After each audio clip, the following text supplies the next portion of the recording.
What I believe is common sense, I'm learning it's not that common.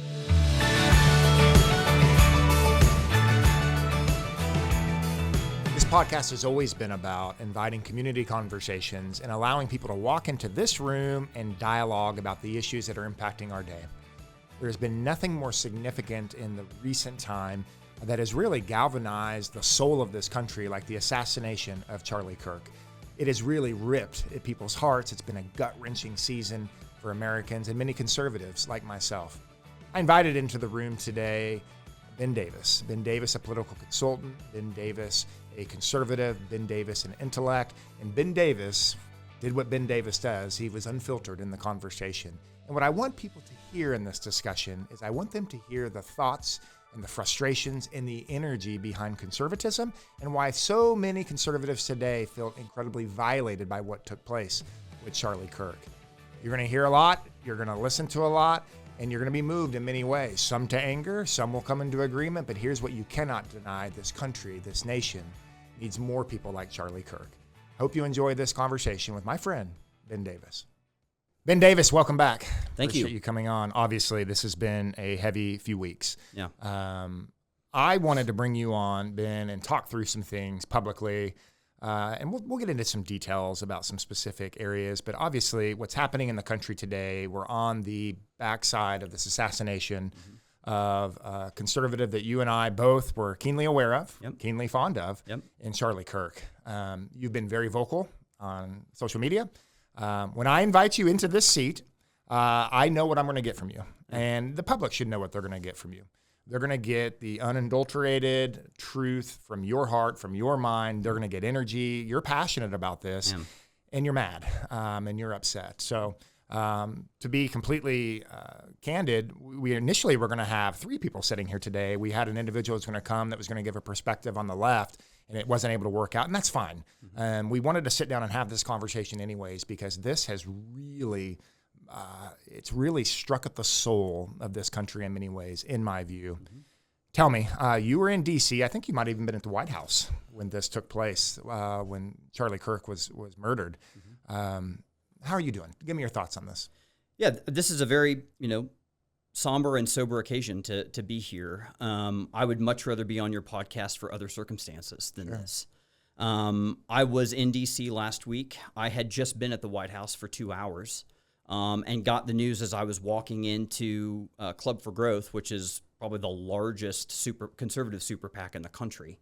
I walked into that meeting, and the entire meeting, which was supposed to be one of, strategizing over politics and different things. I mean, it cast a pall over the entire thing. And we were all just sitting there on our phones looking and waiting to get updates on what was going on. And literally in the middle of the meeting, everybody's phone starts going off that he had died.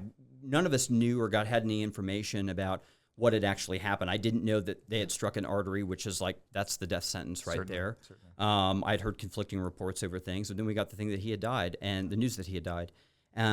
And I'll just tell you right now, I mean, there were 5 grown men in the room, and almost every one of us were in tears over this. And not just because here's Charlie Kirk, who's this, conservative warrior, and I would call him a happy conservative warrior. Yeah. Anybody who paid attention to Charlie Kirk, absolutely, there was not a bitter, nasty, hateful bone in that man's body. He was a happy warrior.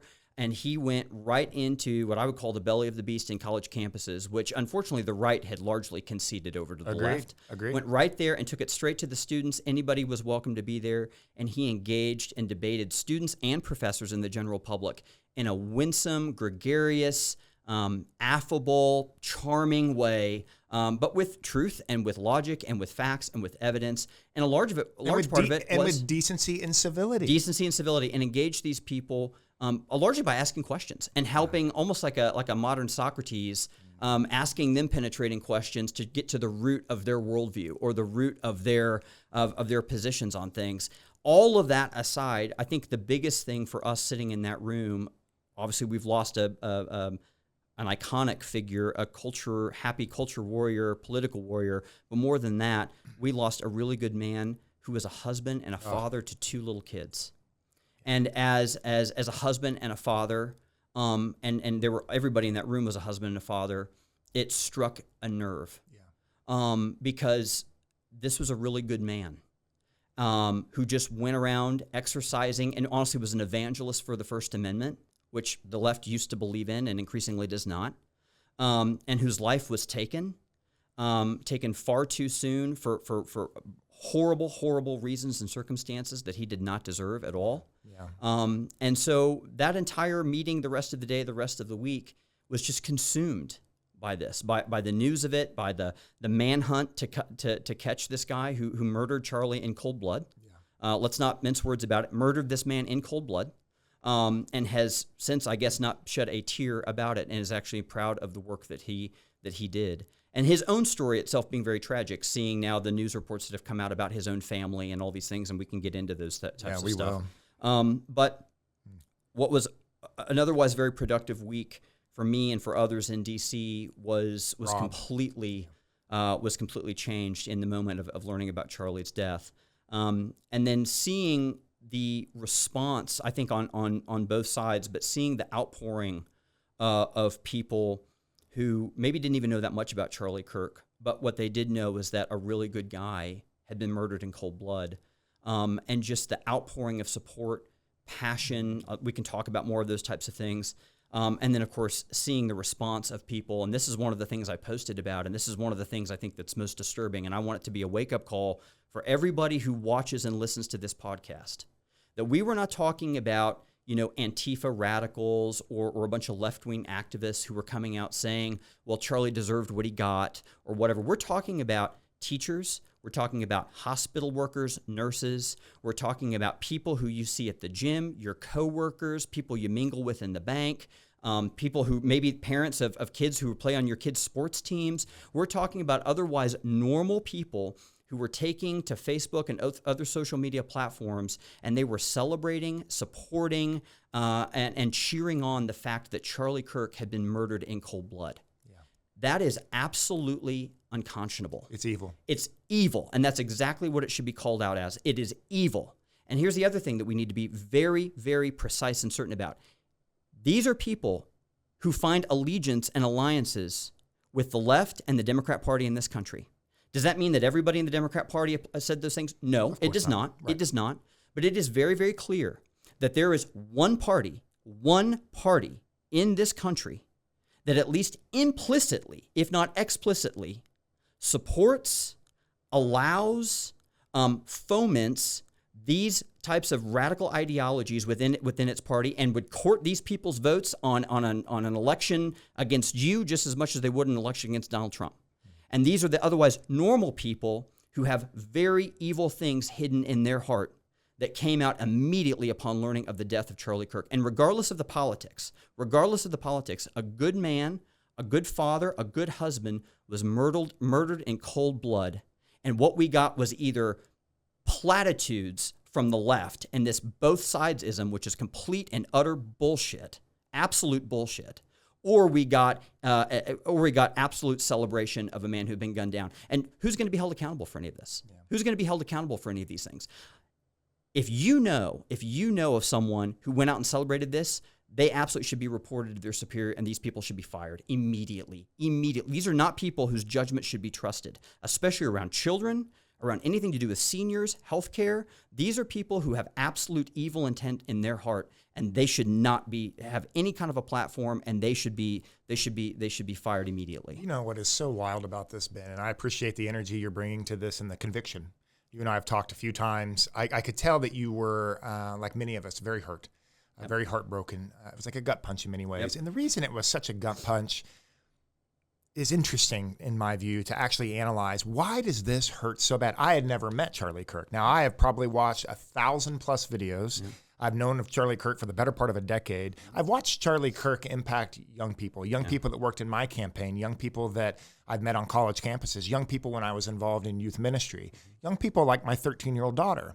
My 13-year-old daughter, who was very much aware. My wife and others didn't really know who Charlie Kirk was, but my daughter and her friends certainly did. Mm-hmm. You know what they when they talked about Charlie, you know what they said?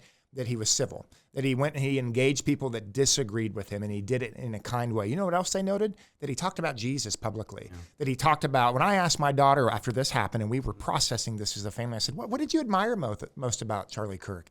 And she said that he was nice to people that didn't like him. She said that he talked about getting married, having kids, loving God, loving your family. It's the greatest thing we can do as a patriot today.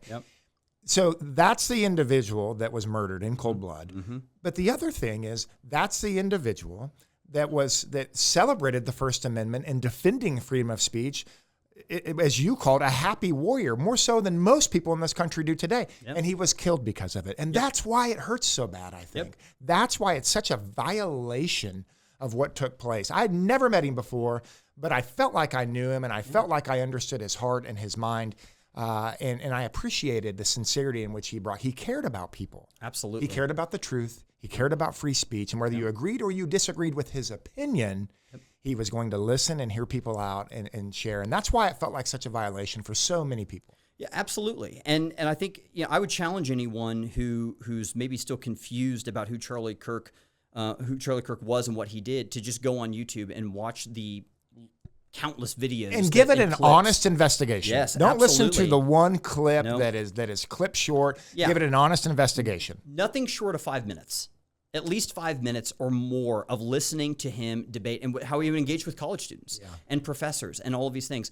The university used to be the place where unfettered ideas, where everything could be brought on the table. We could discuss these things openly. It used to teach students how to think. And it used to instill in them a sense of intellectual virtue, if nothing else, because it was teaching them how to think and how to ask critical questions and do all these things. And I would say that the university system now, in most cases, has completely abandoned that task, which is why Charlie went in and kept saying, look, going to college does not have the same value proposition that it once did. He called it a scam. And this is a massive scam. You're spending a lot of money here to get a gender studies degree or a sociology degree. And what are you going to go do with that in the marketplace? How are you going to go and help somebody else or add value to their lives? And maybe if those degrees were like engaging students to ask critical questions, that would be one thing. But all they're doing is basically just indoctrinating them with a bunch of, wacko left-wing ideas, and then they're coming out with that and then spewing that vile on the rest of the public. And then they end up trying to go get a dead-end job anyway, and with mountains full of debt. And so he criticized that entire system. He absolutely went right in there and did it. And I like the fact, again, that the right had largely conceded this, and then he went right in there and did it. Or if the right did engage it, it was always, well, give me a big speaking fee, and then I'll come in and I'll give you a 30-minute lecture. But, if the students get a little too rowdy, then I'm out of there. He was like, screw that. He went right in. He created a whole Turning Point as a whole organization, nonprofit, I believe is a nonprofit, and went right in there out in the middle of open forums and engaged anybody who would come up and do it. And if you watch this, what you'll see are these students, professors, calling him the most horrible names, insulting him to his face. He does not return insult. He sits there, he listens to, some of these students you can tell have very, very disturbing ideas, if not just totally incoherent ideas. And he would allow these people and give these people a platform and engage them in a way as respectfully as possible, trying to even help them form their own arguments, which were horrible. So they were somewhat coherent, so he had something to work with. That's the kind of guy, just on the professional or political side, that who we were dealing with here. He was a model in many ways. And obviously my heart goes out to his widow, Erica. Of course, my prayers go out. But I think here's one thing I'll say. The left has had this one thing.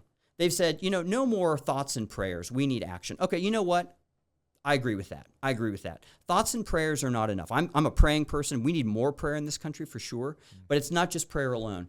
And what they have done, what this cold-blooded murderer has done is Erica Kirk was right, has unleashed a movement, the likes of which we have not seen in this country in decades. Let's talk about it. Absolutely. Let's talk about the legacy on the right in particular. Then I want to ask you the legacy and the perception on the left.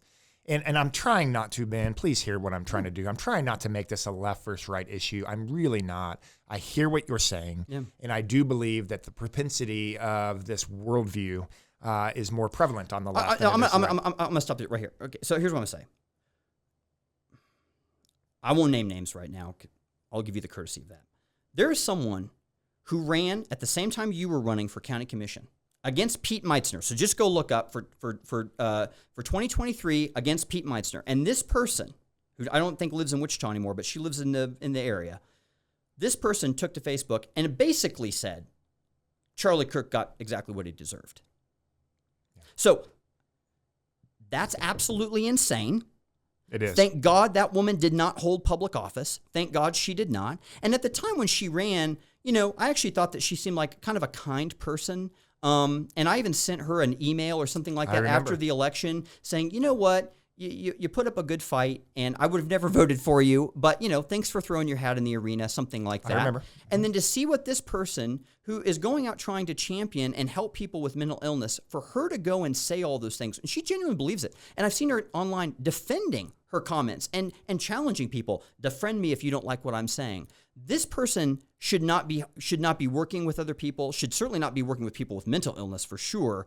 Nothing in social work. Thank God she doesn't hold public office. I mean, again, I don't want to make it so much a partisan issue, but there is very clearly a separation in worldviews that is going to the heart of where we are in these parties, in left and right philosophy. Let's name that a little bit. And I think this is the conversation. What I want the public to hear is the rationale on the right versus the rationale on the left. And I think the vast majority of people, left and right, do not justify the murder and political violence. But there is a segment, there is a remnant of those that have said, no, speech is violence. He elicited violence on other people, and he got what he deserved. And that is just pure evil. Yeah. There's no other way to chalk that up, and it's evil. And if you subscribe to that thought, you're subscribing in evil doing. Yep. You're subscribing with darkness. But let's talk about that worldview. Yeah. What is the worldview on the left that leads to that sort of impression? What's the lead view? What is the worldview on the right that leads to an alternate perception of what we're describing here? So I think there's always been something on the left that was the propensity for just, larger government, and that government could solve problems of people, and that government could be a solution. And that's just kind of in a nutshell. I think there's more to it than that, but that's there. I think there's a lot of different factors that play into this, and it's no longer just, well, here's a bunch of big government liberals. I mean, quite honestly, the right's been pretty good at playing the big government game without a shadow of a doubt. And that's been one thing I've been very disappointed by. But we moved beyond that into segments of the left that I think actually reminisce back to the radicals of the French Revolution. I think they share more in terms of that, of like the ends justify the means. And so I would challenge people to go back, and I would challenge them to look at specifically at the radicals of the French Revolution, in particular people like Robespierre and others who were originally it was a movement to try to help the poor, the disenfranchised. They were anti-monarchy. I mean, almost like similar to the American Revolution. But then things take a very, very nasty turn. Yeah, they begin turning on one another. And there's massive conspiracy. And then what you have basically on the left is they start eating their own, and it becomes the terror. And the terror is mass public executions and beheadings. This is where you get kind of the rise of the guillotine and all of these types of things, show trials, anti-free speech. It's all in the name of democracy, of liberty. It's all in the name of liberty, democracy, all these types of things. If you hear a lot of the rhetoric, I mean, just look at the 2024 campaign. What did we hear? This is all in the defense of democracy. Donald Trump is an evil, brutal dictator. A fascist. A fascist who's out to destroy democracy. Hakeem Jeffries, the House Minority Leader, just a few weeks ago, and Tammy Baldwin, a U.S. Senator, said as recently as last week that Donald Trump is going to institute some type of a military takeover in our cities that is going to inhibit, if not prohibit, the midterm elections in 2026. This is from a sitting U.S. Senator and from the House Minority Leader, that Donald Trump is instituting a military dictatorship that is going to prohibit the midterm elections. And if they didn't say it outright, they definitely alluded to it. The meaning was very, very clear. So the ends justify the means. I mean, let's just look at this. So we need to protect ourselves from Donald Trump. So all in the names of democracy. So we'll put up a woman who has not gotten one single vote as now the nominee to protect democracy. We will completely, without any apology, without a shred of shame, systematically lie and gaslight the American people for 4 years on the mental state of Joe Biden. The fact that he was not basically losing his mind. We will absolutely lie about this, all in the name of protecting democracy. Jill Biden, the president's wife, went on The View, however many months before the 2024 election, and said, this is a war between good and evil. Yeah. And Donald Trump is evil, and we are good. And she knew perfectly well, probably more than anybody else, about the machinations and the power grabs that she and Hunter Biden and their family had to do to try to keep that man in office. Of course, the Hunter laptop scandal, the Russia hoax, all of these things. And you can all say, well, this is just propaganda from the right. Go look into it. Go read Matt Taibbi, an independent journalist now writing at Substack who got canned over writing about these things. All of these independent journalists, all the people who used to be on the left, who have now at least moved into the independent category, if not further to the right, because they were like, this entire thing, what we were led to believe for so long, was all a massive sham. The end of protecting democracy, even though democracy is never really defined and was certainly like almost a boogeyman to the founders. They wanted representative government, not direct democracy, because it's mob rule. Correct. Yes. That's increasingly what we hear from the left. And so the ends justify the means. And the end is not something necessarily greater than yourself. It's not sacrificing for your country. It's certainly not the party of JFK. It's increasingly a sense of like I wouldn't even call it majority rule because they don't have the majority. I would say a small pocket of vocal people, and it's about identity politics and being affirmed in identity politics. Politics, government rule has become almost a religion. It's religiosity to a lot of the left. Does that say that everybody believes that? No, I'm sure there are still some Democrats left who are just like, we just want to protect Social Security and help American workers. Right. And to those people, I say, fine, you've got an immense amount of work to do in your party. Why don't you just leave it and come on over to the right? We're far more sensible. But I think there's a lot of other things we could say about it, but I think that's becoming the worldview, which is far more reminiscent to the terror of the French Revolution. I mean, just look at the people who are now, we have a lot of these mass shootings, things like that. I think I've counted, 5, this one 6, where somehow somebody who is either gender fluid or trans is now involved in this. So it just came out that the cold-blooded assassin, alleged cold-blooded assassin, was living with somebody who was identifying as trans, and all the stuff, the engravings that were on the clips of the gun had all kinds of things dealing with trans, furry. I mean, there's all kinds of wacky things that are in all of that. So your conclusion would be, if I'm following the train of thought, is that the left, not just necessarily the Democratic Party, but the left, the movement, the worldview of the left, is shielding philosophy, shielding individuals, shielding a worldview that props up and elicits mental health challenges. Is that what you're saying? Oh, a huge portion of it. Absolutely, a huge part. I think they're fomenting it. I mean, what we're going to hear, and I mean, they may give it a rest for a couple of days, but it's going to happen. And mark my words, it'll happen this week. What we're going to hear, if it's not already happened en masse from the left, is now, well, we've forgotten about Charlie Kirk, and this is going to be, they're going to try to turn this thing into the right is now going to go start persecuting trans people en masse. That's going to be the new narrative. And it's going to be about all this stuff of protecting trans and all this other stuff. And the right only wants to talk about trans issues insofar as we don't want to do mutilation on children, which that's a whole other thing. I mean, or men and women's sports. Men and women's sports and all this other stuff. We've got to, quite honestly, the right has got to start growing a pair on this issue, and we need to start broadening this way beyond children into adults who have mental illness. Look, a lot of these people who have genuine gender dysmorphia are carrying really, really heavy burdens, and I want to fully acknowledge that. But being affirmed and fomented into a radical political ideology is not the way to deal with that. Mutilating children is not the way to deal with that. And there is no settled science. There is no science. That's just it. It's a complete denial of it. And that's just one instance. That's just one issue that we see on the left. I mean, one of the heads of BLM was just taking to the streets at a vigil for Charlie Kirk, saying "F Charlie Kirk, F Charlie Kirk." I mean, there was another woman who, again, a radical leftist activist who does groundwork for the Democrat Party, who did a podcast recently, and she was like, "We shouldn't have stopped there. We should have just taken out Charlie's entire bloodline." No, these are people who have active roles in Democrat campaigns.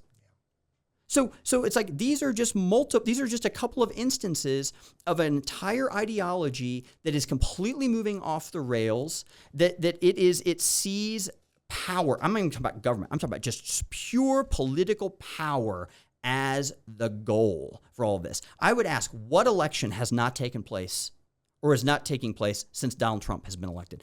As far as I can see, we've had 2 special state elections, one in Iowa a few weeks ago and one in Pennsylvania back, I think, at the end of January, beginning of February, both of which Democrats won. That's correct. And will be seated. So where is this brutal military dictatorship that Donald Trump is instituting? What Democrat has now been, look at the special House race in Virginia last week.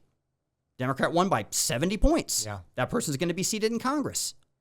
Yeah. Where is it? Let's look at the case of John Bolton. Certainly no friend to President Trump at all. Certainly no friend. Normally FBI raids, when they go into somebody, it's like, 4 in the morning when it's dark, nobody's around. They do it in broad daylight, almost 8 o'clock in the morning, and they haul off a bunch of documents and leave him. He's not even been arrested yet. I don't even think the guy's been indicted. Yeah. Nothing. So we're persecuting political enemies, putting these people in prison. Where? Where is it? I am so sick and tired of this crap. I am so sick and tired of being gaslit by these people, manipulated by these people. And no one listening to this should ever forget that a majority of the mainstream media and the entirety of the Democrat Party, except for that one lone House dude, I can't remember what his name is, who ran for president against Joe Biden and was shunned by the party. That one guy, and I can't remember his name, but almost the entirety of the Democrat Party went along with the fact that Joe Biden was mentally incapacitated, and they lied about it or they didn't give a shit about it. Straight up to you and me. And if we brought up anything, it's just right-wing propaganda, and it's gaslighting, all this stuff. One of the things I brought up to you before the show that I wanted to talk about are all the people, and if you thought about it for 5 minutes, I'm sure you can identify them too. All the people over the last 5 years who have been friends of mine who would absolutely have described themselves, or I would have described them as apolitical. Didn't follow politics, really wanted nothing to do with politics, stay away from it. Stay away from it. And if you tried to pin them down on something and say, I'm very middle of the road, very moderate. And this was a circle, a business circle that I ran around in. They may have leaned right or maybe they described themselves as more moderate. They were very apolitical. Absolutely. I would say 85, 90% of those people right now have been completely radicalized. And I don't mean radicalized into some violent ideology. I mean radicalized to the right, frankly, to just say, I cannot believe the lengths that just the mainstream of the Democrat Party has gone to justify their actions in gaslighting the American people for so long about everything. I mean, you had Secretary Mayorkas go up and just say, the border's closed. There's nobody crossing this border. Yeah. There's nobody here crossing this border. Under oath, said it. Now we're uncovering documents in the Justice Department and Homeland Security that we were actually, whether they realized it or not, the U.S. government, our tax dollars were being funneled to cartels that were trafficking children across the border. Over 300,000. And that's a whole other discussion. That's a whole other discussion. 300,000 children. Don't even get me started. I won't get started on the border. That's a whole other thing. Sure. I mean, talk about evil. I've never seen such evil like I've seen there. But this is the party that straight up lied and gaslit the American people. And so many people who were otherwise apolitical are on the right. Look at Elon Musk. The Democrat Party used to have Elon Musk. If you go back to 2008, he's walking around with Obama, talking about Tesla, all this stuff. And because of a trans issue with his own child, who is basically being taken away from him, being pitted against him, he went over to the right. And I know he and Donald Trump have had their issues or whatever, but that's a personal thing. Sure. Philosophically, he's there. He was radicalized because of these issues. Let's talk about philosophically, because what you said is a trend that we have noticed, and we've started noticing it ever since 2024. As we start to see more people moving to the right, people that were apolitical, use the term radicalized. I think what's just happened with Charlie Kirk in the recent 90 days, 120 days, I think some of the rhetoric that's coming, particularly from the national media and some of these things, has radicalized some people and moved them more to the right. But we've seen a gravitas of people saying, you know what? I am more MAGA. I am more of a nationalist. Donald Trump is speaking truth. I hear this everywhere I go now. I didn't hear this, Ben, in 2016. No. But today it is different. What is that? Why? And let me preface it by saying this. Anytime I bring you onto this show, people get very frustrated because you're going to speak the way you're speaking right now, and my inbox is going to be filled. People are going to be frustrated. And there'll be all types of comments on Facebook. Don't get frustrated. Just start thinking. Just start thinking. But my point, what I continue to say is, do you want to understand the MAGA mind? Do you want to understand what message, what is the worldview that propelled Donald Trump into office? This mindset of what has shaped and what has left its imprint on the Republican Party. Do you want to understand? If you want to understand it, listen. Yep. He'll tell you. Let me also say that when I grew up as a kid, conservatism, Republicanism was really shaped by Ronald Reagan. This was morning in America again. This was about an energy in the country. There was a decency. There was a man in office that everyone looked up to, whether you were Republican, Democrat, liberal, progressive, conservative. People cared very deeply about who was in the White House, and he shaped that for us. And then you had Bush 41, and he was he has a legacy certainly, and I'm certain most people don't think that's a conservative legacy by any stretch, but he was a decent man. Yeah. And then from that point forward, things really started to accelerate on a downward trend in regards to the integrity of the office. Yep. And so this was my trajectory as I view politicians, presidents, our federal government. I want you to think about our children. Okay, so why has populism, why has Donald Trump, why has the MAGA movement really seeded into the hearts of so many young people, the people that listen to Charlie Kirk? Listen to what these children had, a growing debt that's out of control, war after war after war, 24/7 media that's constant negativity filling their minds, COVID, the shutdown of their schools, political assassinations. These are what these children are seeing. Yeah. If you're older, it's harder to get into a home. College is unaffordable. You have student loan debt. You see homelessness on the rise. We are not better in the country. We are not better. It's darker. Yep. It is darker in this country. And these kids, these teenagers that understand, these college kids, these young professionals, they're walking into the world and they're saying, I'm pissed. Yep. This isn't working for me. This is not what I imagine it's going to be. And I want someone that's going to fight. I want someone that'll take a stand against the man and take a stand against the system. And that is what's made him popular. No, that's what's made him popular amongst young people. And Charlie Kirk spoke to that. He did. And I would say that the irony of the whole thing with MAGA, I mean, yes, Make America Great Again, that has its own line, has taken on a whole life of its own. But if you look at the platform, in large part, not in every aspect of it, but in large part, a lot of the platform would almost be indistinguishable from like Bill Clinton in the 90s. I know. Welfare reform. Bill Clinton did welfare reform with Newt Gingrich and after the Republicans took back in 1994. Right. I mean, some of those very common sense things that we tried to do in terms of like, just work requirements and things like that for Medicaid and some of this other stuff. I mean, the left is like, absolutely, we're not touching that. Absolutely not. You're trying to destroy Medicaid. I mean, so the MAGA, in one sense, on policy, not on everything, it's like almost indistinguishable from Bill Clinton in the 90s in many ways. I mean, it may be like morphed here or there, amplified here or there, but barring some tweaks, like it's a lot of the same stuff. That's the irony of it, right? So that just goes to show you, actually, both for the right and the left, how things have kind of shifted and moved a little bit. But Donald Trump's MAGA thing, I think it's a culmination of a lot of things. And I think some of it has to do with policy, yes. I think a lot of it, too, just has to do with just perception and rhetoric. And Donald Trump is not ashamed of this country. Yeah. He's not ashamed of this country. Donald Trump loves this country. And whether you agree or disagree with the policy proposals put forward, I don't know how anybody who's just being intellectually honest, okay, could say that Donald Trump wasn't trying, let's just take the war in Russia and Ukraine, for instance, trying to literally end a war. And I think originally it was like, why is America involved in this? We don't need to be involved in this. Right. I think it's turned now into like a bigger thing of, I really want to just stop the killing. This is not good for anybody. Agreed. Definitely not for America, but for anybody else. But I think that on a whole host of different issues. Obviously, the immigration thing is really big. Bill Clinton deported hundreds of thousands, if not millions of illegal aliens. Sure. George W. Bush did the same. Obama did exactly the same. And you can talk about the child cages that Obama administration built. And there's a whole line of policy around all of that. But now they're trying to run away from it. So I think there's the Make America Great Again because Donald Trump genuinely loves this country. He doesn't want America in forever wars, like what you said. I mean, if you just look at like military recruitment, FBI, ICE, law enforcement, I mean, if you look at their recruiting numbers, I mean, they have exceeded their entire yearly goals in many of these ways in a handful of months. There's an instilled sense of pride in this country. But I also think there's just a sense of just common sense. Yeah. I mean, you can't deny biology.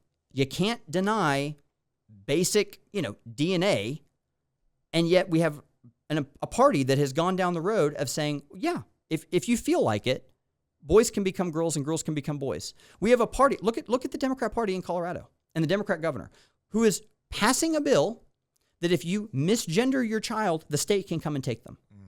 We're talking about something that's so beyond radical at this point. And all we're talking about here is, and like you talk about Ronald Reagan. I mean, I just think about the parties back then. And, of course, we're at the height of the Cold War and all of this stuff. But at bottom, there was still shared worldview on some things. Yeah, there was. It was it's interesting you say that. I mean, this motto of pluribus unum, out of many one. And there were many factions, there were many cultures, but we were Americans, and there was a shared sense with a common enemy, the Soviet Union and communism, and there was a common enemy, and there may have been disagreement between the parties on how to deal with the Soviet Union, but that the Soviet Union was an existential threat, they were our enemy. We were united. Yes, and the Democrat Party. The ones who were, the so-called intellectuals who were writing in the New York Times or the New Yorker or whatever, like saying, oh, we've been over to the Soviet Union, it's the model and whatever, all this stuff. In many ways, those people, not in every instance, but a lot, they were kind of very much pushed out to the side and like, we don't, they may be somewhat mainstream in New York, but for the rest of the Democrat Party in America, absolutely not. Certainly not in the South. All of that. And so, but that's changed now in many ways. And honestly, I don't know if you could be I don't know what a moderate Democrat, at least at the federal level, really looks like now, because there are certain litmus tests. I mean, they could say that about the Republican Party. There are so many pro-choice Republicans right now. I mean, you can run as a pro-choice Republican in a lot of places and still win an election very, very handily. It's changed. In the Democrat Party, where's the last pro-life Democrat? I was actually with a guy, an African-American gentleman in Tennessee, who was a Democrat leader in the Tennessee legislature, but he was adamantly pro-life, and the party kicked him out. They kicked him out of the party because he was pro-life, and he was a Democrat, lifelong Democrat. He and his father marched with Martin Luther King Jr., and he's now kicked out of the party because of this. So MAGA is the rhetoric and the perception and the focus is on putting America and Americans first, a pride in this country, a sense of just common sense. Like, here are boys, here are girls.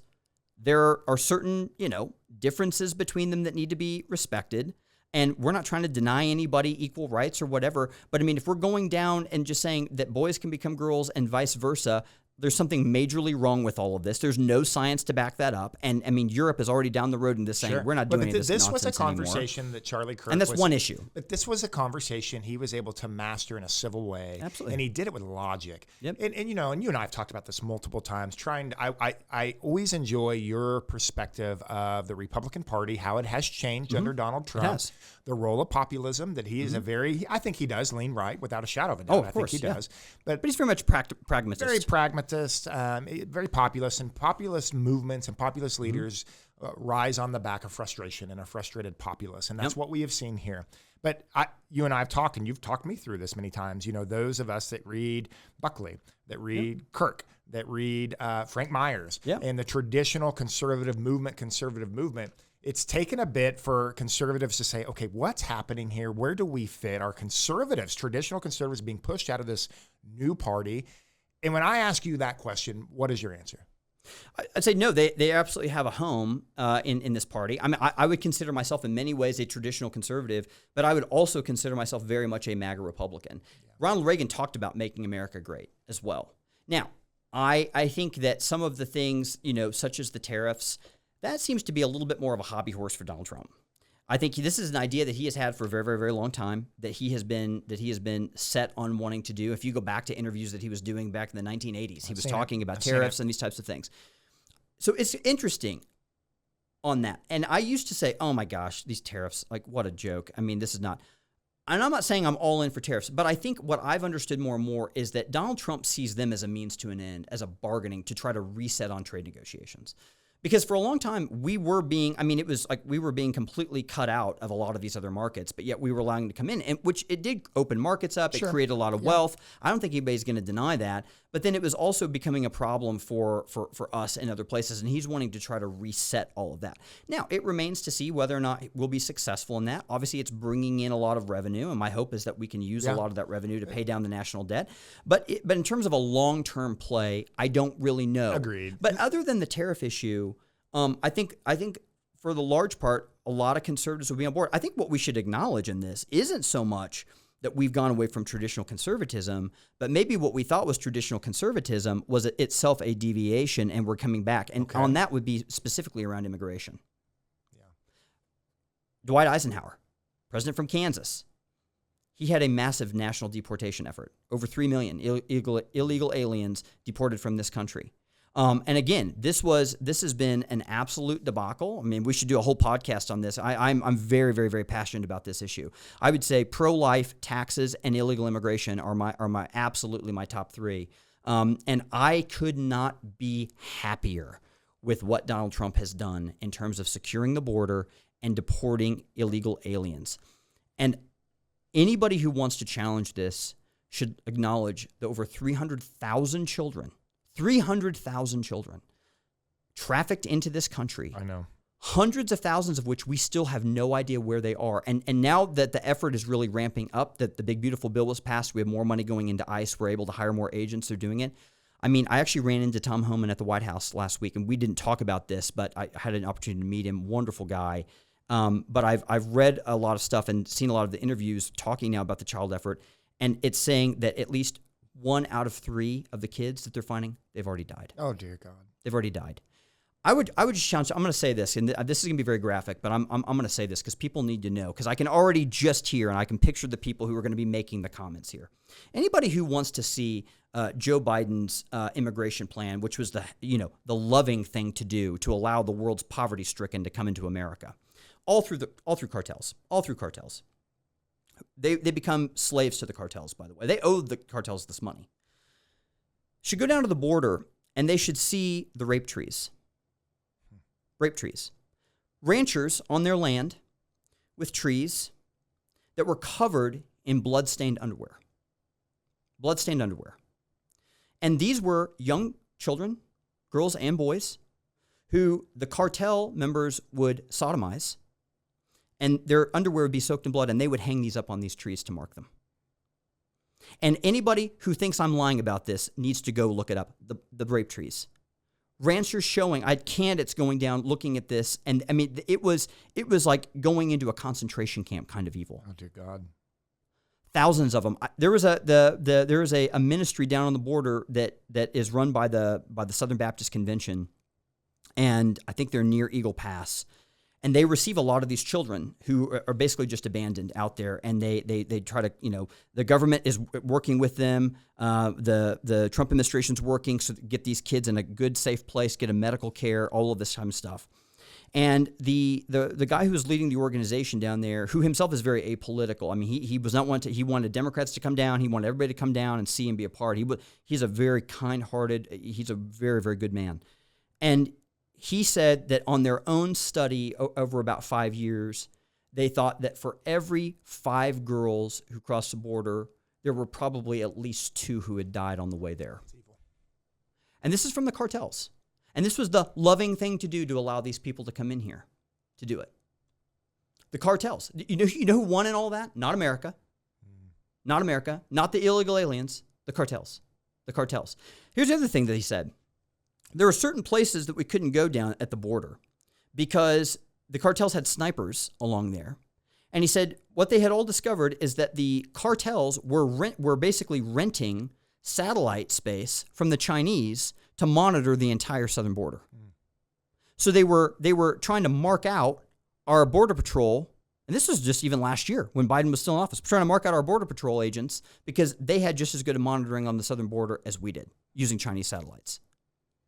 So, with all due respect, as much respect as I can muster for somebody like Dion Leffler, we're not talking about fruit pickers here. We're talking about a lot of people who are being trafficked across, who are being sold on lies so the cartels can make money, who are then, God knows what is happening to them, and that's not even to mention all of the criminals who've been led into this country. And several other, people who we have no desire to bring in here, who are not going to be metabolized into American society, who are not doing any kind of assimilation, nothing like that. And so now we're trying to see what are we going to do with all of these people, and starting with the most heinous criminals first. And then if they find one criminal, then if there are others who are here illegally, they're being deported back to their own country. There's nothing inhumane about deporting somebody back to their own country. We're giving them free flights back to their home country, or in some cases, a country of their choosing. And this was a massive thing created by the Biden administration. that has not contributed to the tax base, that we've now had these kids in public schools, these people on Medicare, on Medicaid rolls and city resources completely depleted. I mean, and we're not just talking about like people from South America. We're people from all over the world. It is unsustainable coming through here. So many levels. And that's just one instance. And it's like we have the entire Democrat Party, with the exception of John Fetterman up in Pennsylvania, the only common sense Democrat left, who just lied about it and just said, "We nothing to see here. We don't care. These are fruit pickers coming in. Don't worry about it. Don't worry about it." So, I mean, young men, to get back to your original thing, young men and young people in general, largely as a result of Charlie Kirk going out and speaking the truth and standing for what's right. The young people in I've seen this generation, I've been so encouraged, as much as we can get depressed about it, I've been so encouraged to the people that came to flock to Charlie Kirk's rallies. Even some of the people who went there originally to debate him, but then were like left thinking and like converting, coming over. Not because we want to convert them to the right. We just want them to start thinking, to stop being bought into so many of these lies and these ridiculous ideologies. Just start using your brain more. Just start poking holes in it, ask questions of it. So to kind of come to your own conclusions and not just be read the DNC talking points on this stuff. And just seeing the movement that was there, and now the movement that is being unleashed as a result of this young man's death, and seeing these young people who are craving truth, who are craving courage. I mean, they saw it in Charlie Kirk. I think in large part they see it in Donald Trump. Harvard even released a study saying, even at Harvard, I think it was a Harvard magazine, and they said, we see the effects of young people turning to the right, even here at Harvard, young men and young women going to the right, saying the world is getting out of control. It's insane. It's dark. And the Democrat Party isn't trying to solve problems. They're trying to play identity politics and fomenting insane ideologies and trying to run candidates like Mamdani and other people who are just outright socialists with ideas that have been disproven a million times over. But they're saying, we want something better. We want something more solid. And you see all these young men. I mean, I would challenge people to go back and look at the podcast that Ezra Klein did for the New York Times. I think it was back in March of this year with a Democrat pollster. And they were just like, why did Donald Trump win? I mean, it's finally somebody who's trying to ask honest questions about, like, let's get into the data. And I think they basically come to the conclusion that men 18 to 35 years old are now almost completely lost to the Democrat Party. And I would say, well, thank God. And it was for many, many reasons. But in large part, it was because they're like, they don't even agree with Republicans on every issue. Yeah. Actually, on a lot of issues. But they were like, this party over here is weepy, whiny, soft, low T betas. What do they have to offer us? What do they have to offer us? At least Donald Trump is like, has courage. I'm going to stand for something. I'm going to say, damn it, I love this country, and I'm going to stand up for it. And you can say, well, that's just kind of, lowbrow patriotism. Well, you know what? He's the president. He's the president because of that lowbrow patriotism. And you're speaking to young men, not white men, African-American men. Donald Trump won Hispanics almost by 50%. He increased his share among the black vote, especially black men, because men, and I think this is a whole other conversation what we're seeing with all these shootings. You have these men who are misguided, who have no plan for life. They're not pursuing women. They have no drive. They've been completely abandoned. And I think a lot of these guys were maybe even on the cusp of it, and they started seeing something in the MAGA movement. Maybe not even something with Donald Trump, but just within the movement that pulled them back from the brink of that. That's a hunch. I don't have any data for that, but I don't think it's an accident that you have all of these young men, 35 to 18, who went en masse, who were not somehow going down that road, saying this party. I don't agree with everything for this party, but this party's been completely unhinged from reality. Has nothing to offer me. And I think what we're seeing more and more with young men who are aimless in life, who are living with their parents at 30 years old or whatever the case may be, who have no drive, and I am serious. It's not just trying to be funny on the low testosterone. I think there's a whole conversation we could have about that. But low testosterone and all these types of things, they have no drive. They're not pursuing women. They're not going on dates. I mean, all this sociological evidence is now coming out. I mean, there was a recent thing, I think it was in the Wall Street Journal. It's just saying young people in general are having less sex than they've ever had in a generation. And that's just, I mean, young men are just, they're wandering around aimlessly. And I think Jordan Peterson talks about this. I mean, you have a young guy who has no drive in life, who does not know true north, where they're going, pursuing things, whether it's marriage, family, stability. It's dangerous. That's the most dangerous person. It's dangerous. That's the most dangerous person. And you have one party who's saying, no, it's good to be a man. It's good to be a man. And I'm not talking about some type of, like the nasty, machismo, that kind of stuff. I mean, and if that is happening, that should be condemned. And I'd be the first one to condemn it. I'm just talking about just like being a man. providing for your family, taking care of people who are weaker than you or defenseless or whatever, standing up for what's being a right, great husband, being a great good father, husband. having courage. And Charlie Kirk talked about that. Oh, Young men, go get married, have a family at 22 years old, join a church, serve in a civic group. Like, go, just be normal. I know. That's the real revolution right there. And I think a lot of these young guys are like, well, that sounds a hell of a lot better than over here where they're saying, if you just wake up one morning and feel like that you can be a woman, you can be a woman.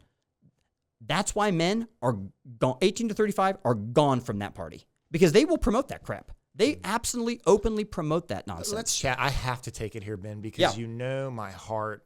Sorry, this has been kind of aimless here, I know. But I mean, I think it's all of a piece, I think. Ben, I told you I wanted to flip the switch because I want people to hear the sentiment from so many young MAGA, Republican, young conservatives. And you were in D.C. When this happened, you were interfacing with a lot of these people that know Charlie and knew him personally. Mm-hmm. So I wanted just, you and I have talked a number of times since this took place. I want people to hear and try to understand. Invariably, people are going to be pissed off that these are your opinions, but this is the opinion that is a growing sentiment of the nation. Yeah. As people are frustrated, they understand that this is a dark place we're in right now as a country.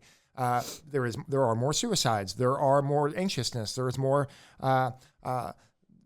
challenges with the family. There are more single-parent households. We have children that are having mental health issues, behavioral health issues. We're in a really, really dark place. And as someone who is an ascribed Christian, I cannot separate the spiritual component of these things. Yeah. And I'll tell you where I really struggled this last week on a personal level, is I was angry. Yeah. I was angry because I saw, I think what initially for me, we found out about this. I was actually sitting right here. Sheriff Jeff Easter was across from me. He walked out. I was standing in here talking, and I got a message from Sheriff Easter, and he sent me the video and said, this just happened. It didn't look real. It was the most barbaric assassination, cold-blooded murder I could ever fathom. And that in and of itself, I have not been able to erase this image in my mind.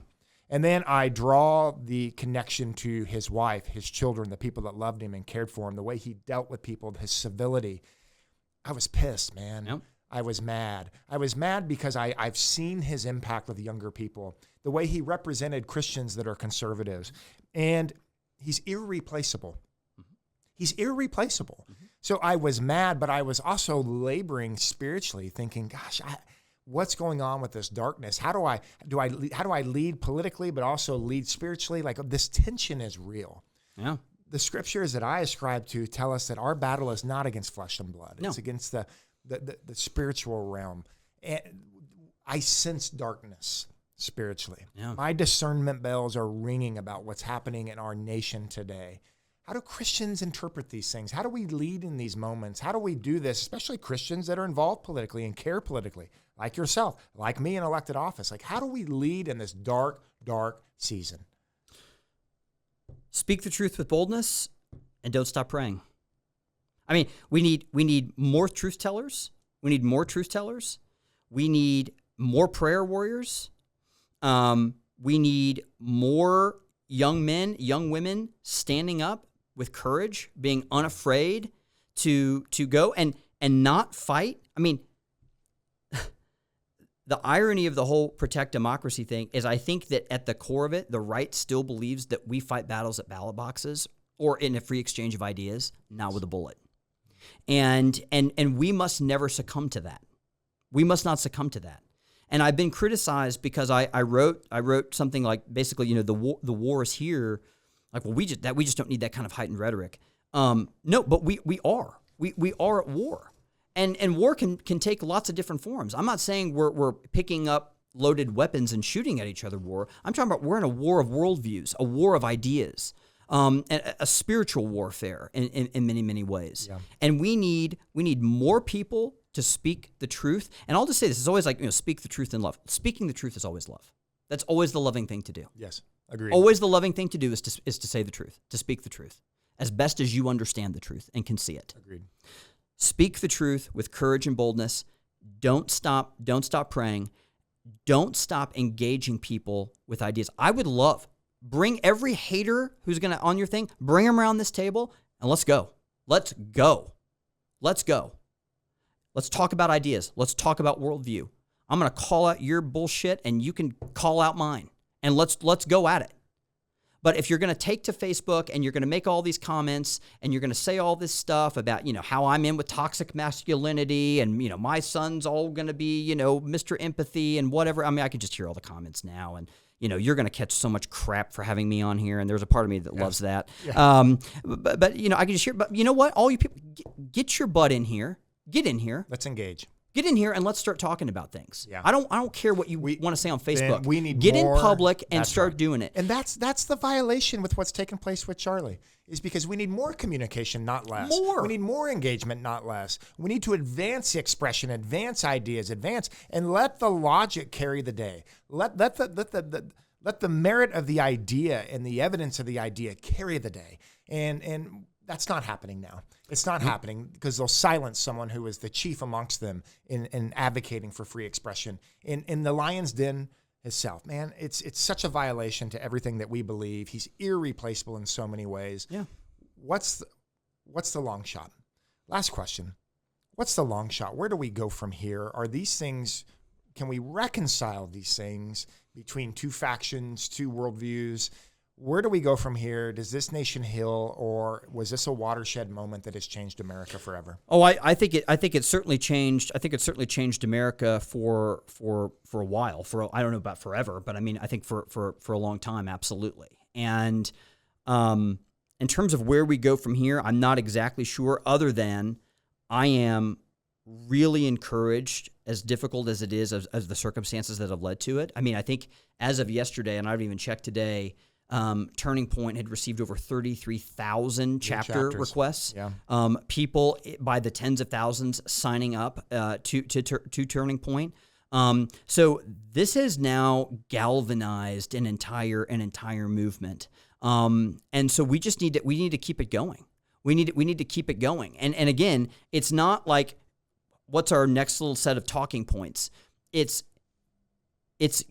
getting together with younger people and investing in their lives and encouraging them to take place in the real revolution, which is go get married, have kids, or go dedicate your life to something bigger than yourself and try to do the right thing and love your neighbor and don't be unafraid to speak the truth. It's finding these young, promising high school, college students and encouraging them to go on their campuses fearlessly and debate professors and debate other students with ideas, and encouraging them to read deeply in scripture, in all the classics of the Western tradition, to engage critically with these things, and then to go out and then talk about it and start a book. That's how we move this thing forward.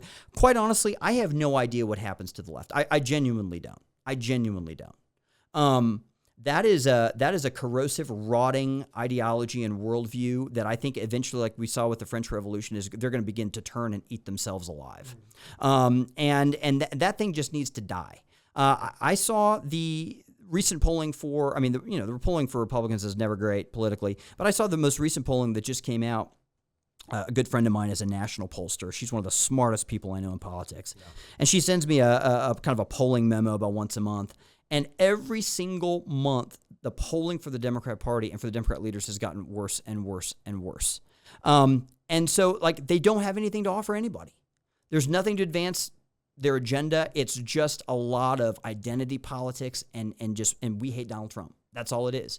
And meanwhile, over here on the right, it's like, no, we're trying to lead with ideas, with courage, with at least a sense of national identity and patriotism and all these other things.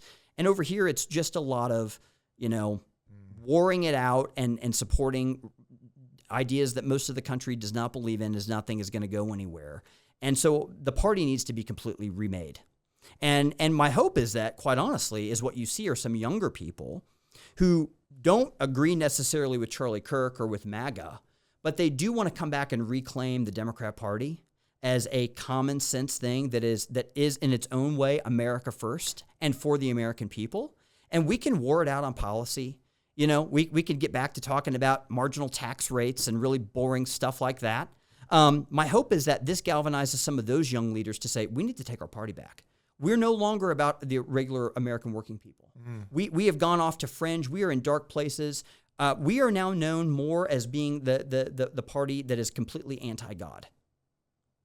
I mean, the leader, Kamala Harris, last year, when somebody at one of her rallies says, Jesus is Lord, looks right over laughingly and says, I think you're at the wrong rally. And there's been multiple instances like that. People within the party think this is a godless party. These are led by godless ideologues. So that party needs a major revolution. And my hope is that the revolution that's been kicked off by the cold-blooded assassination of Charlie Kirk is not just on the right, but on the left in a really good way that moves the ball forward for this country. If it doesn't happen on the left, I don't know what happens to them, quite honestly. But I know that this movement, and I believe that this movement will keep going as long as you and I keep having conversations and inviting other people, whether they want to show up or not, to have the conversation, that we're going to continue to talk to our kids about this, my sons, and keep talking to them about the things that do truly make this country great, and the things, honestly, the permanent things, the things that last, the things that even transcend this country or whatever, which are truth, goodness, and beauty, the truth of the triune God. All of these types of things that we're going to continue to instill these things, and that hope that they raise them with courage. And tenacity to go out there and war against other people with ideas, not with guns, with ideas, and discover truth and discern truth and to welcome beauty into their lives. That's how we go about this thing. And I would just challenge anybody who wants to start being Mr. and Mrs. Keyboard Warrior after watching this, and they want to just throw a bunch of shade on me and say how, disappointed they are in you, that you'd have me, this right-wing fascist on your show and give me a platform, that they would just say, what can I do to actually engage people in real ideas? Sure. Like, instead of just saying all these things and throwing shade on us and calling me a fascist, how can I actually engage people substantively in real ideas? Can I evaluate my own arguments? That's right. Am I being intellectually honest? Look, if you want to do a whole show where I can just sit here and say things that I don't like about MAGA or things I don't like about things that Donald Trump has said, I'm more than happy to come on here and talk about it. These are conversations we've had. I want to be intellectually honest about all of that kind That's of right. stuff. I'm just asking the folks on the left to start being as equally intellectually honest and being open about it and talking about it, and not just saying, well, our side's totally right, and we're going to justify these really horrible things we did because we're protecting democracy. And oh, by the way, you're a fascist, and Donald Trump's a pig, and whatever. Like, those aren't arguments. That's not doing anything for anyone. And really start to drill down and examine their own worldview. I mean, we always need to be in process, every one of us, of examining and testing our own worldview against what reality is, as we can discern it, of what the truth is. This is why we need people in our lives who, if they don't think radically different than us, then at least can challenge us with questions, critical questions. Before we came on this podcast, I'd say, you should just ask me a bunch of critical questions about stuff. Like, this is how we discern and discover the truth. That's right. Is we ask each other critical questions. And if you're just living in a feedback loop, then you're not helping anybody. And the right can do that too. And we do, but Ben. Yeah, we do. But a generation needs to rise up that challenges ideas, that leads with ideas. You and I have talked frequently about the intellectual right, about the birth of our movement. The conservative movement was built off of ideas and intellect and engaging and debating in a civil way. And there's a rebirth in that. And Charlie Kirk was part of that. It's why we admired him so much. It's why he's irreplaceable. Charlie Kirk, I watched a little exchange he had with a student who was saying, Donald Trump is the greatest threat to America, blah, blah, blah, all this stuff. And Charlie Kirk, who's on the right, said, was he more of a greater threat than George W. Bush? The Republican president we had before Donald Trump, who, basically led us into 2 wars, and thousands of Americans and hundreds of thousands of Iraqis and everything died, and we accomplished literally nothing. I mean, so Charlie Kirk was intellectually honest enough, he could go after his own people. Sure. It's about being in good faith. And what I appreciate so much is whether it's my side or my friends or my worldview or an opposing worldview, if we can have a conversation in good faith, and you have conviction, and you can reasonably address your thought process, and you can present it in a way in good faith. I appreciate that. I respect it. I may or may not agree with you, but if you do it in good faith, and that's what's lacking so much in today's societies. We don't argue, we don't debate, we don't present ideas in good faith. No. Man, unfiltered as usual, brother. Unfiltered as usual. I appreciate the time. I appreciate the time. I mean, this is in honor of Charlie Kirk, who was a really, really good man. He was, man. A really bless good Erica, man. bless those babies. Yep, absolutely. Continue on, my friend. Have courage. You too. Thank you.